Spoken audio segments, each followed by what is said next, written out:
Hey guys, welcome back to Monday Money Madness, baby. We're back with another episode after a blinder last week. Thanks for tuning in again.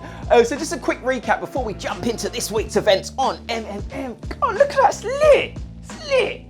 All right, quick recap. Obviously, last week was a blinder, central bank focus. We had central banks on both sides of the Atlantic Ocean, obviously us in the UK and then our cousins over in the United States. So with the Bank of England, they were not as hawkish as what the markets were looking for, basically. So that didn't support the pound, hence why we saw some weakness and some cooling in GBP across the board. Essentially, the markets were just hoping that they'd be more hawkish, provide some actual insights. We know you're going to hike rates, that's your next move. But when, Mark Carney, when? We know you look like a powerful American superstar, but dude, guys, give us an indication as to when you're going to hike rates. So that is what let the markets down. Hence, as I said, we saw some GBP weakness, not enough clarity on, the interest rate prospects coming forward in terms of when the hikes are coming.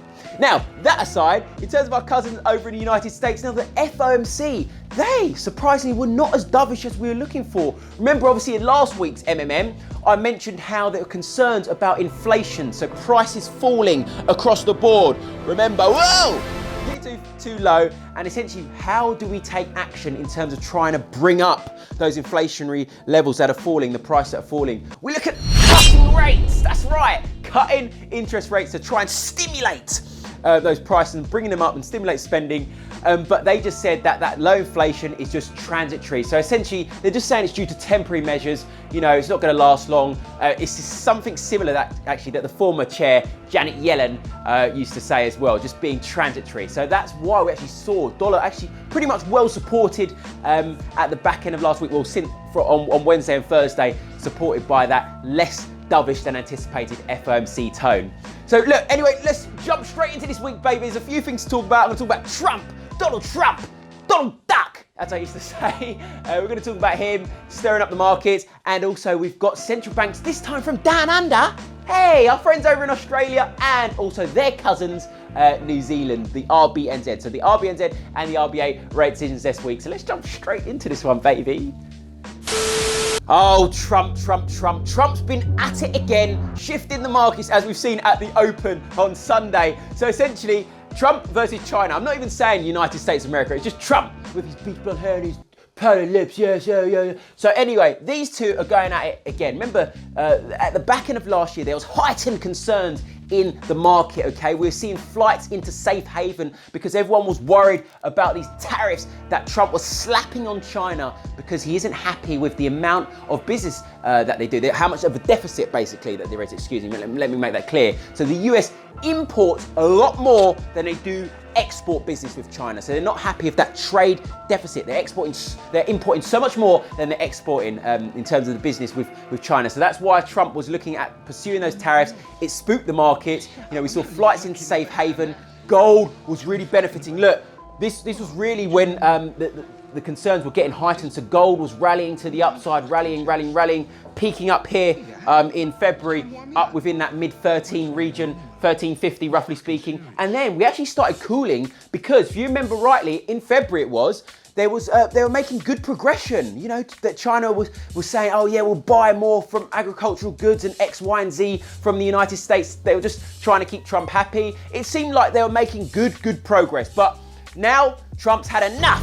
He's ruthless. He's reckless, this guy. So he's had enough. And essentially, this is back on again. He's threatened China with those the tariffs on those $200 billion worth of Chinese goods. And he even said he'll look at hundreds of billions more. Trump, he loves the word billions and billions and billions.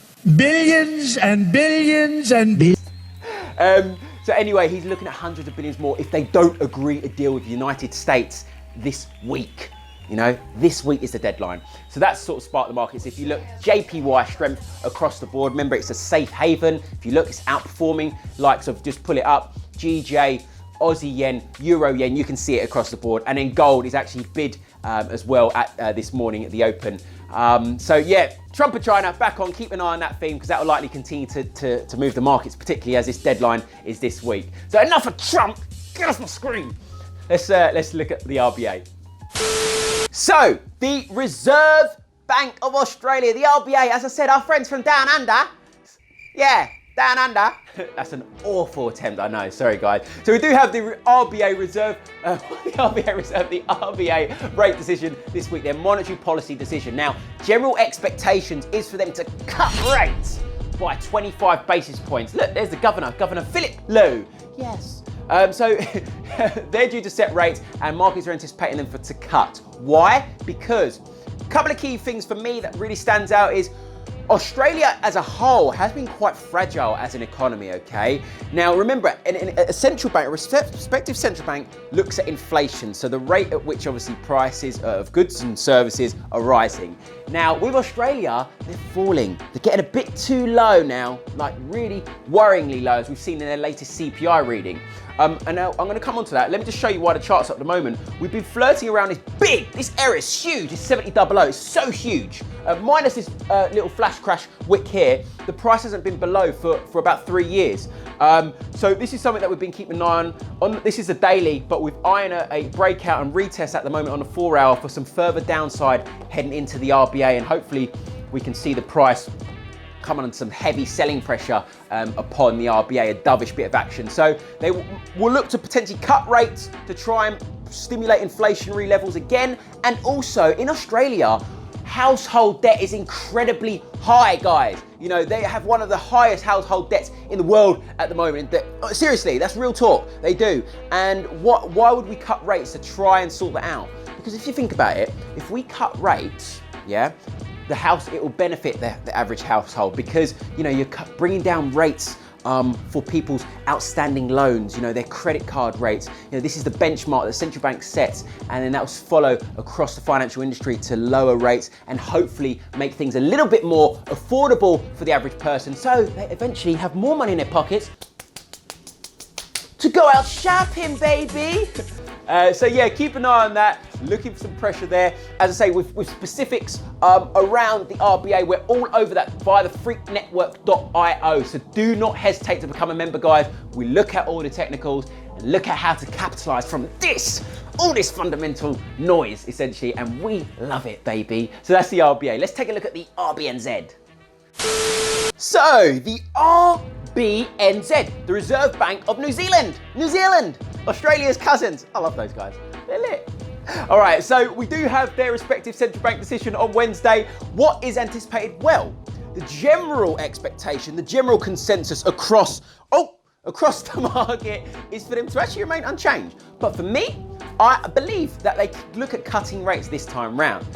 We have seen a bit of pressure across the board at the open for the New Zealand dollar, as markets are just trying to suss out, position themselves ahead of this decision. You've got the governor there, Adrian Orr. So their monetary policy due. For me, why am I looking out for interest rate cuts this time round?